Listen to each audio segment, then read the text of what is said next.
नमस्कार, बहुत स्वागत है आपका। इंडिया न्यूज देख रहे हैं आप। मैं हूं आपके साथ कीर्तिमान सिंह। जी हां, कोरोना की दस्तक एक बार फिर से देश में कोरोना वायरस के मामलों में इजाफा देखने को मिल रहा है।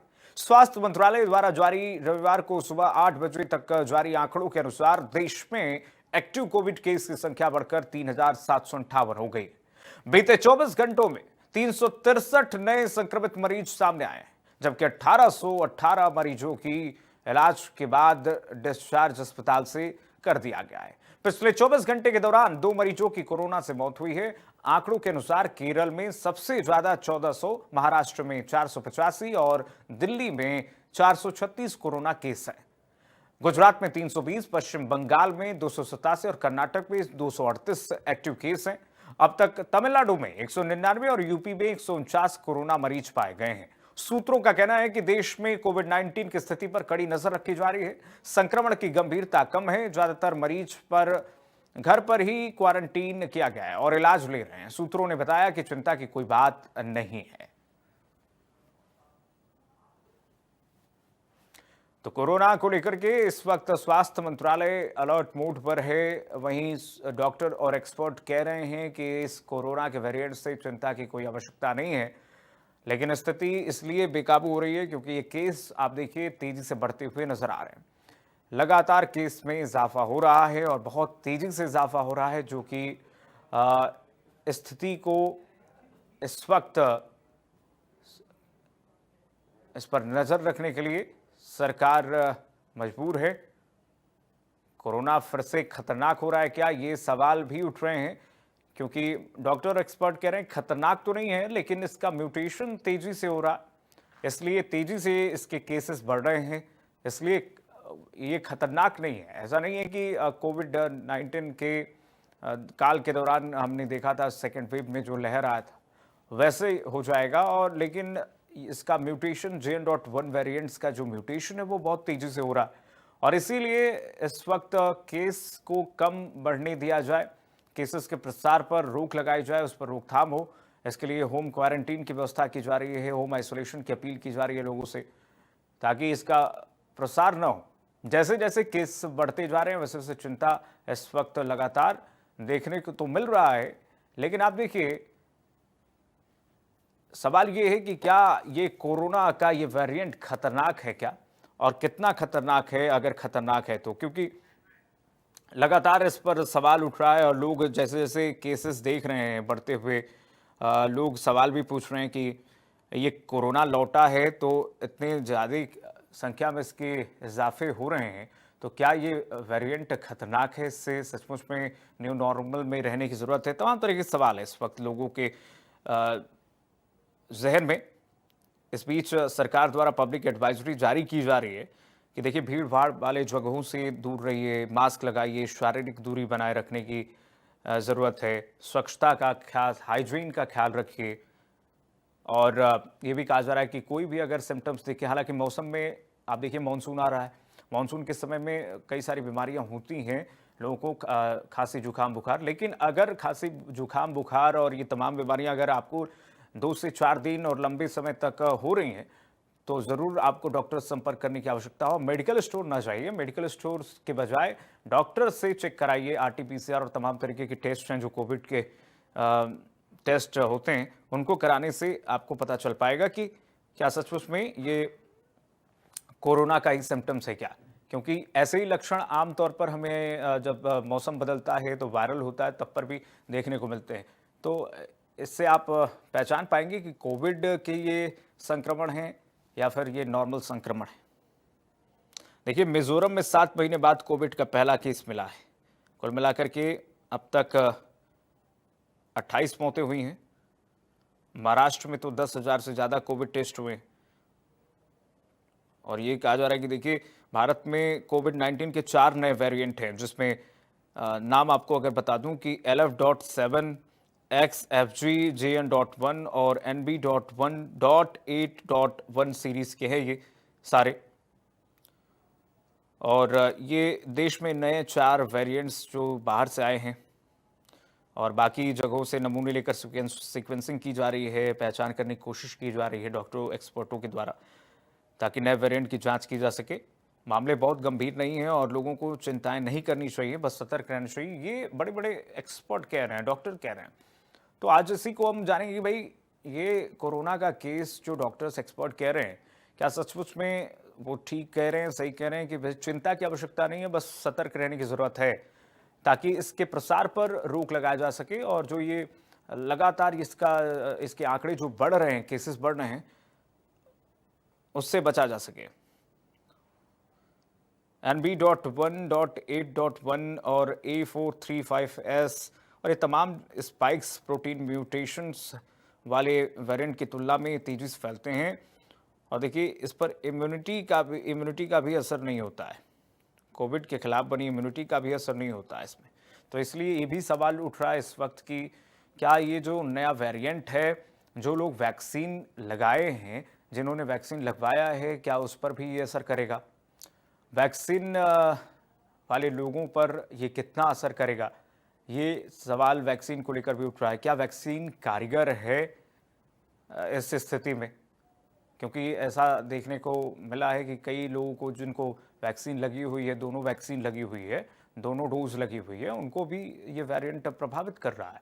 तो ऐसे में वैक्सीनेटेड लोग कितने सुरक्षित हैं, ये भी जानना बहुत आवश्यक हो चुका है और टेस्टिंग करवाना बहुत ज़रूरी है।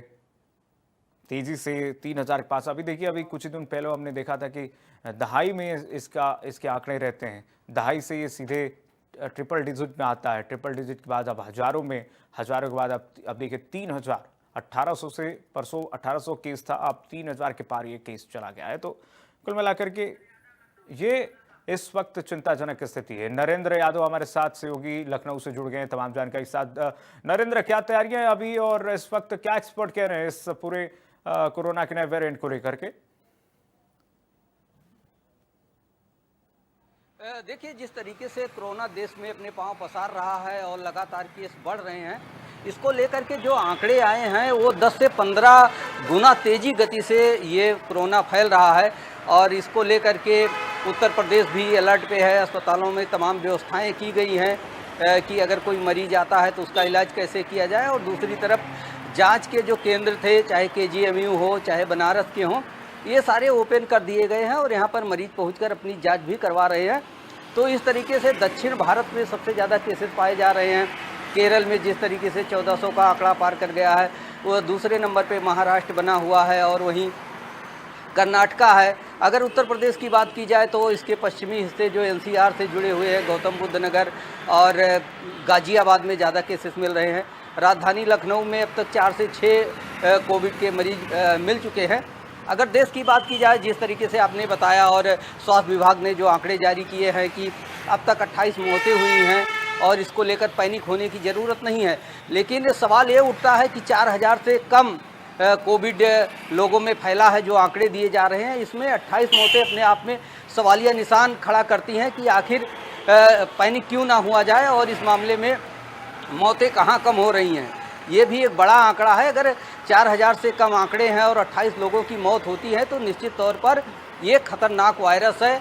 पैनिक ना होने के लिए सलाह दी जा रही है कि लोग पैनिक ना हों, जिससे आराम से अस्पताल में जाएं, अपनी जांच करवाएं और इलाज करवाएं, घर पर क्वारंटीन रहें और डॉक्टरों की सलाह लें। तो कई बिंदु ऐसे हैं जो अभी सवालिया निशान उठा रहे हैं। कैसा इसका स्वरूप होगा, कितना ये विस्तार लेगा, इन सारी चीज़ों को लेकर डॉक्टर और विशेषज्ञ चर्चाएं कर रहे हैं, बात चल रही है। लेकिन स्वास्थ्य विभाग अपनी रणनीति बना के चल रहा है कि केस बढ़ेंगे और ऐसे में अगर केस बढ़ते हैं तो उनको लेकर पूरी तैयारी मुकम्मल की जाए। उत्तर प्रदेश में अगर बात की जाए तो ऑक्सीजन के जो प्लांट लगाए गए थे उसका पहले ही विजिट किया जा चुका है। वहाँ पे प्रोडक्शन बढ़ाने के लिए सारी तैयारियाँ की गई हैं। तो कहा जा सकता है कि आने वाले दिनों में कोविड के केस बढ़ेंगे और इससे बचने के लिए जो एडवाइजरी जारी की गई है उसका पालन कर। बिल्कुल नरेंद्र, सवाल ये है कि कोविड के केस बढ़ेंगे तो आखिर इसकी वजह क्या है?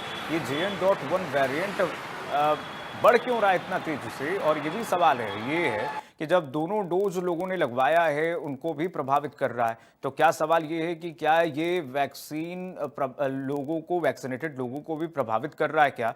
और जो वैक्सीन पर भी इस वक्त तमाम सवाल उठ रहे हैं।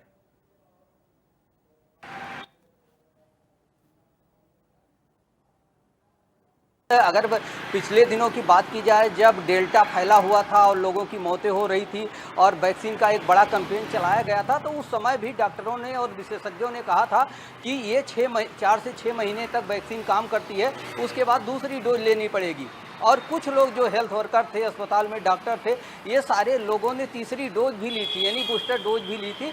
तो ऐसे में कोविड से बचाव के लिए वैक्सीन कितना काम करेगी, अपने आप में एक बड़ा सवाल है। इसको विशेषज्ञ ही बताएंगे, लेकिन आम धारणा जो है, लोगों के बीच में जो बातें हैं वो यही कह रहे हैं, आम डॉक्टर भी यही बात कह रहे हैं कि वैक्सीन का असर इतने लंबे समय तक बॉडी पर नहीं रहेगा, इससे इम्यूनिटी बूस्ट नहीं होगी। तो इसके लिए निश्चित तौर पर अलर्ट रहने की ज़रूरत है। अगर किसी ने वैक्सीन का डोज लिया है तो उसे भी अलर्ट पर उतना ही रहना होगा जितना दूसरे लोगों को, यानी कि सबको एहतियात बरतनी होगी। साथ ही कोविड से बचाव के जो एडवाइजरी पहले जारी की गई थी, उन सारी चीज़ों का पालन करना होगा। अस्पताल में बचकर जाना होगा, मास्क लगाना होगा, सैनिटाइजर का प्रयोग करना होगा, भीड़ भाड़ वाले स्थानों से बचना होगा।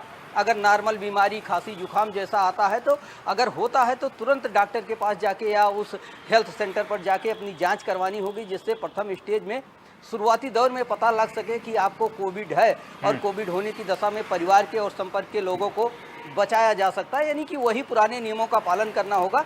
लेकिन अब देखने वाली बात होती है कि लोग कितना इससे सचेत होते हैं और सरकार इस पर कितना काम करती है कि इसका विस्तार रोका जाए। अगर बात की जाए देश में, जैसा आपने बताया, जैसा स्वास्थ्य विभाग कह रहा, आंकड़े जारी किए गए हैं, उसमें 4 नए वेरिएंट की पहचान की गई है और वेरिएंट के पहचान के लिए जीनोम सीक्वेंसिंग की जा रही है, यानी कि उसकी भी जांच की जा रही, कहीं और वेरिएंट तो नहीं है। अब इसमें से देखना होगा कि कौन सा ऐसा वेरिएंट है जो ज़्यादा खतरनाक है और जिसकी वजह से मौतें हो रही हैं। मौतों के आंकड़े की जैसा कि मैंने बात कहा, ये कम नहीं है। अगर 4000 से कम मरीजों में 28 की मौतें होती तो ये कम नहीं कहा जा सकता है। तो इसमें सावधानी बरतने की, अलर्ट रहने की ज़रूरत है और डॉक्टर से परामर्श लें। और अगर ऐसी चीज़ें, कुछ सिम्टम्स मिलते हैं, तुरंत जांच करवाएं, जिससे उनका परिवार और संपर्क के लोगों को बचाया जा सके, संक्रमण को रोका जा सके। जी, शासन से ही अपेक्षा है नरेंद्र की आग लगने पर कुआं न खोदा जाए। और जिस तरीके से हमने देखा था, कोविड काल में केसेस ऐसे ही बढ़ रहे थे, लेकिन तैयारियां उस वक्त नहीं थी और जो महामारी फैली और जो स्थिति हुई सेकेंड वेव में, वो काफ़ी दयनीय थी, जिसकी अपेक्षा जनता ने नहीं की थी। और ऐसे ही स्थिति अभी हुई है। इससे पहले कि अभी सरकार अलर्ट हो जाए, यही बहुत ज़रूरी है। क्या अलर्टनेस सरकार की तरफ से, प्रिपेयर्डनेस है? अभी आपको क्या दिख रहा है? अस्पतालों में अभी क्या निर्देश दिए जा रहे हैं राजधानी लखनऊ से? देखिए, अस्पतालों में साफ तौर पर गाइडलाइन जारी करते हुए जो पुराने कोविड की एडवाइजरी थी, उसको दोहराया गया है कि दूरी बना के रखें, भीड़ भाड़ वाले स्थानों में ना जाएं, मास्क लगाएं, सैनिटाइजर का प्रयोग करें और जैसे ही कुछ सिम्टम्स आते हैं तुरंत जांच करवाएं। ज़्यादा से ज़्यादा भीड़ वाले इलाकों से बचा जाए। और दूसरी तरफ अगर हेल्थ विभाग की बात की जाए, तो जो ऑक्सीजन प्लांट पिछले कोविड के दौरान चालू किए गए थे, उसको लेकर के एक बैठक की गई थी और उसमें कहा गया था कि ये ऑक्सीजन के प्लांटों को फिर से चेक कर लिया जाए और उसके उत्पादन को सुनिश्चित कर लिया जाए। साथ ही वेंटिलेटर वगैरह जो थे और स्टाफ जो हैं, उनकी भी भरपाई कर ली जाए। अगर कहीं पे वेंटिलेटर की ज़्यादा आवश्यकता पड़ती है तो उनके ऑपरेटरों की भी तैनाती कर ली जाए। स्वास्थ्य विभाग अपनी वैकेंसियों को भी भरने का प्रयास कर रहा है। बहुत सारे ऐसे कोविड वॉरियर्स थे जिनको संविदा पर रखा गया था, लेकिन सरकार ने उनको अपने कोटे में लेकर के उनकी सेवा को बहाल किया, यानी कि उनको सरकारी कर्मचारी बना दिया गया, हेल्थ डिपार्टमेंट का कर्मचारी बना दिया गया है, जिससे उनमें भी एक उत्साह रहे कि अगर वो कोविड के दौरान लड़ाई में साथ देते हैं तो उनको सरकार सहूलियत देगी और सरकारी नौकरियों में भी जगह देगी। तो हर स्तर से काम किया जा रहा है। एक तरफ एडवाइजरी जारी की जा रही, वहीं दूसरी तरफ अस्पतालों की स्वास्थ्य जो सुविधाएं थी उसको बढ़ाने का प्रयास किया जा रहा है। जिस तरीके से बेड की आवश्यकता होती है, वेंटिलेटर की आवश्यकता होती है, ऑक्सीजन की होती है, पीपी किट और मास्क, इस पे बैठकें चल रही हैं और पूरी तैयारी का दावा भी स्वास्थ्य विभाग और प्रदेश सरकार की तरफ से किया जा रहा है। लेकिन देखने वाली बात होती है कि किस तरीके से उत्तर प्रदेश में कोरोना फैलता है और किस तरीके से इसका बचाव होता है। ये सारी चीज़ें जनता पर भी निर्भर है, आम लोगों पर भी निर्भर है कि बचाव करें, सुरक्षित रहें और दूरी बनाएं, मास्क लगाएं और सभी गाइडलाइन का, कोविड का पालन करें। जी बिल्कुल, आपने शुरू में जिक्र किया नरेंद्र की, हम क्यों ना अलार्मिंग सिचुएशन इसे कहें और क्यों ना इस पर हम ध्यान दें, क्यों ना पैनिक होया जाए। कि आप देखिए आंकड़े जो सामने निकल कर आ रहे हैं, देश में 9 आप जो आंकड़े सामने हैं 9 दिन में 1300% ये आंकड़े बढ़े हैं। तो हम क्यों ना कहें कि भाई पैनिक की सिचुएशन, हालांकि डॉक्टर एक्सपर्ट्स कह रहे हैं कि भाई पैनिक की सिचुएशन नहीं है, लेकिन जिस तेजी से म्यूटेशन हो रहा है इसका, जिस तेजी से इसका प्रसार हो रहा है, ये तो काफी चिंतनीय है।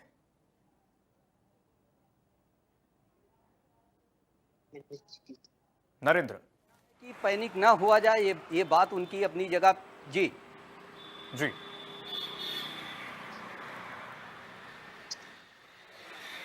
जी, अपनी बात पूरी कीजिए नरेंद्र। बिल्कुल डॉक्टर इस बात को कह रहे हैं पैनिक होने की ज़रूरत नहीं है, तो निश्चित तौर पर पैनिक उस स्तर पर ना हुआ जाए कि बहुत उहापोह की स्थिति बन जाए, अफरा तफरी का माहौल बन जाए।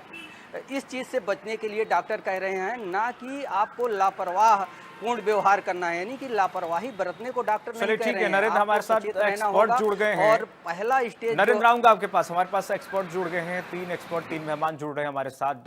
डॉक्टर आरती बंसल, बहुत स्वागत है मैम, सीनियर कंसल्टेंट हैं आप इंडिया न्यूज पर। डॉक्टर अंबुज Yadav ji, professor department medicine KGMU, बहुत स्वागत है सर आपका भी। और हमारे साथ इस वक्त जुड़े हुए हैं मेहमान। सबसे पहले आरती बंसल जी, मैम आपके पास आऊंगा।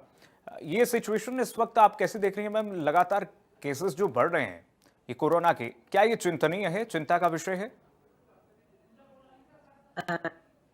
जी, मैं चाहती हूँ कि हम सभी चिंता और चिंतन में फर्क समझ ले करना चाहिए। अब हमें क्या सावधानी रखनी चाहिए, और एक तो मैं ये चाहती हूँ कि इसका फर्क समझें, और चिंता 2-4 वाक्यों में आपको बताना चाहूंगी। और दूसरा, पैनिक डिसऑर्डर या पैनिक करने होते और ऑक्सीजन की कमी से जो लक्षण होते वो कुछ मिलते जुलते हैं, तो आपको पता होना। तो चिंता का विषय या कंसर्न का विषय होता है जब प्रभावित है तो छाती में दर्द भी हो सकता है। पहला लक्षण होगा सूखी खांसी, जो बहुत कॉमन, ठीक है। और थोड़ा सा चलने से, थोड़े से एफर्ट से आपको चक्कर जैसे आ रही है, थकान हो रही है, थोड़ी सी दूर अपनी बालकनी में टहलना, उसमें भी आप थक जा रहे हैं, तो थकान मस्कुलर तो जल्दी से नापना चाहिए। पल्स ऑक्सीमीटर के पास में जो डॉक्टर हैं उनके पास, और चेक करा रहे हैं। बिल्कुल तो मैम। ऑक्सीजन, और वो लोग जो उनको कोमॉर्बिड या पहले कोविड हो चुका है तब से उनको लॉन्ग कोविड से प्रभावित हैं, या ठीक है मैम, आऊंगा आपके पास। बिल्कुल मैम, आऊंगा आपके पास, जानेंगे आपसे, वो लोग आऊंगा। जल्दी ध्यान। अंबुज यादव जी हमारे साथ जुड़ गए हैं, डॉक्टर अंबुज यादव जी भी हैं हमारे साथ, प्रोफेसर मेडिसिन हमारे साथ जुड़े हुए हैं। सर आपसे ये समझना चाहेंगे, जरा दर्शकों को बताइए, स्थिति स्पष्ट कीजिए सर, कि ये JN.1 वेरिएंट क्या है, और ये जो 4 वेरिएंट सामने आए हैं इसको लेकर के क्या है राय डॉक्टरों की, एक्सपर्ट्स की? अभी कितना चिंताजनक स्थिति है विदेश में, जो लगातार म्यूटेशन हो रहा है, बढ़ रहा है ये मामला। अभी हम दहाई के, कुछ दिनों पहले दहाई के आंकड़े देख रहे थे, अब तो 3000 के पार हो गए हैं ये केस। जी नमस्कार। सबसे पहले मैं आपके न्यूज चैनल को धन्यवाद देना चाहूंगा जिन्होंने मुझे यहाँ पे अपनी बात, बहुत धन्यवाद सर। हमारे लिए थोड़ा सा कंसर्न है। उससे पहले मुझे ये जानने की जरूरत है कि हम लोग ये जानते हैं, आपने देखा कि जो नॉर्मल इन्फ्लुएंजा जो होता है, कॉमन कोल्ड होता है, तो उसमें भी हर वर्ष हमको वैक्सीन अलग अलग आती है। कोरोना वायरस भी ऐसा ही कुछ बिहेव करता है, क्योंकि ये जब भी जेनेटिक इसमें वेरिएशन होते हैं तो उसमें अलग अलग जैसा कि आपने बताया, जो JN.1 जो वेरिएंट है, ये जो हमारा जो आजकल जो इसमें प्रेवलेंट है, पृथ्वी में पहले ही ये आ चुका है, बट हमारे कंट्री में उस समय नहीं था। लेकिन इसमें जो भी अध्ययन हुए, इसकी ट्रांसमिशन मतलब बहुत जल्दी जल्दी होता है। जैसे एक मरीज से दूसरे मरीज में फैलने की जो जो स्पीड है वो बहुत ही सीवियर, बहुत ज्यादा नहीं है। सीवियरिटी ऑफ डिजीज नहीं है, मॉर्टेलिटी बहुत ज्यादा नहीं है। हाँ, इसकी इन्फेक्टिविटी रेट बहुत ज्यादा है, इसलिए बहुत ज्यादा लोग इन्फेक्ट हो रहे हैं। लेकिन चिंता की बहुत जरूरत है, बहुत ज्यादा पेशेंट को बहुत गंभीर बीमारी नहीं कर रही, तो ये हमारे लिए एक अच्छी बात है। ठीक है सर। नवीन वर्मा जी भी हमारे साथ जुड़े हुए हैं, सीनियर कंसल्टेंट हैं। नवीन जी, आपसे ये जानना चाहूंगा, दर्शकों को जरा बताइए कि ये स्थिति कैसे आप देख रहे हैं। और सबसे बड़ा सवाल इस वक्त ये भी उठ रहा है, लोग पूछ रहे हैं, सोशल मीडिया से लेकर के तमाम जगह लोग ये प्रतिक्रिया दे रहे हैं कि भाई जो लोग वैक्सीनेटेड हैं, जिन लोगों को दोनों डोज लगी हुई हैं, उन पर भी प्रभावी हो रहा है ये कोरोना का नया वेरिएंट। तो क्या वैक्सीनेशन उतना प्रभावी नहीं दिख रहा है इसमें? क्या उसको लेकर के क्या टेक्निकलिटीज हैं? नमस्कार। जैसे कि आपने पूछा, वैक्सीनेशन जो अभी कोरोना के जो केसेस मिल रहे हैं, इसमें day by day there is a mutation रहते हैं। इससे कि हर साल हम लोग इन्फ्लुएंजा के भी वैक्सीन लगवाते रहते हैं, लेकिन ये सारे अब 2022-2023 में जो भी हम लोगों ने वैक्सीन लगे हैं वो उस टाइम के हिसाब से थे। ऐसा डिपेंड्स ऑन दी हमारी इम्यूनिटी लेवल कैसा है, यदि हमारे अंदर कोई कोमोर्बिडिटी है, बीपी है, या कोई किडनी की परेशानी है, कोई इम्यूनोकॉम्प्रोमाइज पेशेंट है, तो ऐसे तो इसके लिए हमें अवेयर रहना चाहिए। हमें जो सारी सावधानियां हैं, लाइक मास्क यूज करना, घर में अपने आप को आइसोलेट रखने के लिए, इन्फेक्शन है, ये सारी सावधानियां हमें बरतनी है। तो उसमें इनिशिएटिव लेना चाहिए कि हमें आगे क्या करना है। वैक्सीन हमें इंट्रोड्यूस करना है, नए वैक्सीन लगने हैं, नहीं लगने हैं, प्रोस्पेक्टिव से देखा जाए तो अपडेटेड वर्जन ऑफ वैक्सीन लगना चाहिए। जी ठीक है सर। डॉक्टर आरती मैम, आप दर्शकों को जरा इंडिया न्यूज के बताइए स्पष्ट शब्दों में कि एक तो सवाल ये है कि मौसम बदल रहा है, मौसम बदलने से तमाम परेशानियां इस वक्त देखने को मिलता है और वायरल होते रहते हैं लोगों को, लेकिन कैसे लोग समझें साधारण तौर पर कि ये कोरोना के लक्षण हैं या वायरल के लक्षण हैं? तो पहली बात ये कि मल्टी सिस्टम इन्वॉल्वमेंट अक्सर देखा जा रहा है। खांसी होना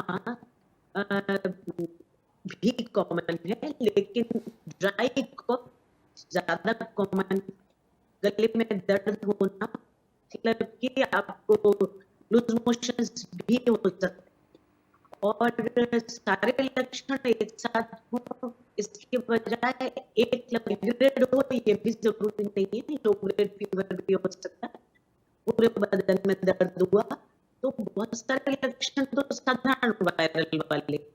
कोविड भी इन्वॉल्वमेंट से आप थोड़ा अंदाजा लगा सकते हैं। और आईज में रेडनेस और ठीक है मैम, आशा करता हूं कि आप लोगों से जो दर्शकों ने सलाह ली होगी उनको बहुत फायदेमंद साबित होगा। डॉक्टर आरती आपका, डॉक्टर अंबुजा आपका, डॉक्टर नवीन आपका और नरेंद्र आपका भी बहुत शुक्रिया। तमाम जानकारी आप लोगों ने साझा की, दर्शकों को बताया कि ये कोरोना की दस्तक है तो कितना चिंताजनक स्थिति है और कितना हमें सतर्क रहना चाहिए। बहुत शुक्रिया आपका। देखते रहिए इंडिया न्यूज।